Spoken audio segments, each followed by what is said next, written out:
अकेलापन क्या है और एकांत क्या है, और हर एक मनुष्य अकेले होने से क्यों डरता है, या कहूँ जिस वक्त भी वो अकेला होता है वो उससे भागना चाहता है, कोई मित्र के पास जाना चाहता है, या कहूँ मोबाइल देखना चाहता है, या किसी भी चीज कार्य में डूब रहना चाहता है। क्यों? क्योंकि उसमें एकांत का रस उसको पता नहीं, उसको कुछ ना करने का रस का पता नहीं। इसलिए वो अकेलेपन से, या कहूँ जब भी वो अकेला होता है कुछ कार्य करने लगता है, या कहूँ वो मित्र से मिलना चाहता है, या कहूँ दूसरे लोगों से घुल मिल जाता है।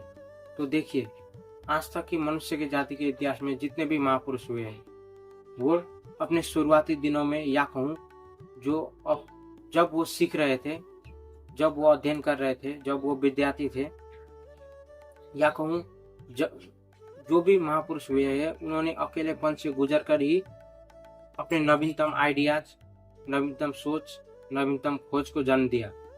क्यों? क्योंकि जब आप भीड़ में होते हैं आपका ध्यान भीड़ में होता है, जब आप अकेलेपन में होते हैं तो आप जिस भी फील्ड में रुचि है, या कहूँ आपको जिस भी कार्य क्षेत्र से संबंधित रखते हैं, आप उस क्षेत्र के आइडिया पर ध्यान देने लगते हैं। क्योंकि आपके पास करने के कुछ नहीं होता तो आप क्या करेंगे? आपको जिसमें रस होगा आप उसके बारे में सोचेंगे। तो आप उस वक्त आपके दिमाग में नए नए विचार आते हैं, नए नए आइडियाज आते हैं, या कहूँ नए नए इन्वेंशन का जन्म होने का अवस्था, या कहूँ वातावरण अकेलापन से ही मिलता है।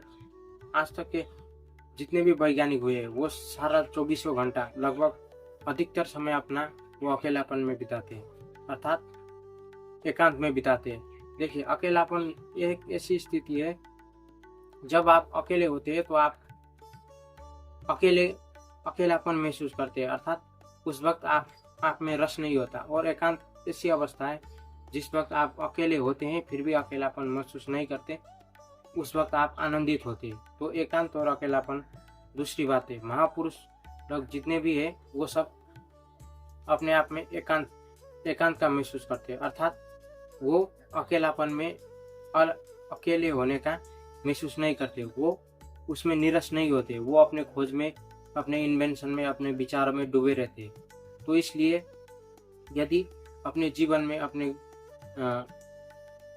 आपको किसी भी क्षेत्र में बड़ी उपलब्धि हासिल करना हो, या कहूँ आपको अपने जीवन में किसी भी क्षेत्र से खोज करना हो, या कहूँ सत्य को जानना हो, किसी भी क्षेत्र में जब तक आप अपने आप को नहीं समझेंगे, अपने आप को अच्छे तरीके से व्यक्त नहीं कर पाएंगे, तब तक ये संभव नहीं है।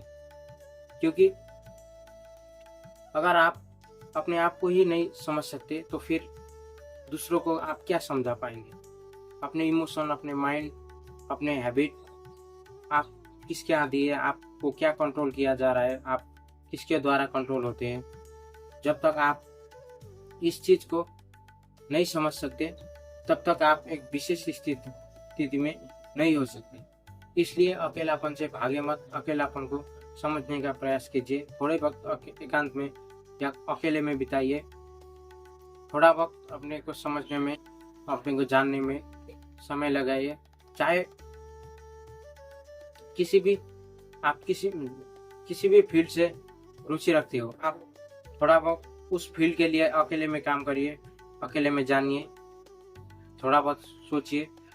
देखिए, शुरुआती दिनों में आपको अकेले या कहूँ रस नहीं होगा, अकेले महसूस होगा, आपको उसमें मजा नहीं आएगा। लेकिन धीरे धीरे आप 10 मिनट 15 मिनट रोज अकेलापन में बिताने लगेंगे। उसके बाद आप अपने रुचि के काम करेंगे, या कहूँ किसी भी क्षेत्र में आपके रुचि है उस क्षेत्र से संबंधित विचार को, आइडिया को सोचने का प्रयास, या कहूँ इमेजिन करने का प्रयास करेंगे। तो थोड़ा थोड़ा आदत करते करते जब सालों बीत जाएंगे, उसके बाद आप में आदत हो जाएंगे, उसके बाद आपको उसमें रस आने लगेगा। उसके बाद जब आपको इसमें मजा आने लगेगा उस वक्त आप जबरदस्ती नहीं करेंगे। जबरदस्ती आपको तब करना है जब तक आप इसमें रस लेना नहीं शुरू कर देते। इसलिए अकेलापन को जानने के लिए, अकेलापन को समझने के लिए अपने आप को अकेलापन में जाना ही पड़ेगा। इसलिए अकेलापन से भागे मत, इसको समझने का प्रयास कीजिए, जानने का प्रयास कीजिएगा। तो आशा करता हूँ ये जानकारी आपको अच्छी लगी होगी। कैसा लगा वीडियो कमेंट करिएगा। कुछ प्रश्न रह गए हैं तो भी कमेंट करिएगा। सभी के लिए मंगल कामनाएं। ओम नमः शिवाय।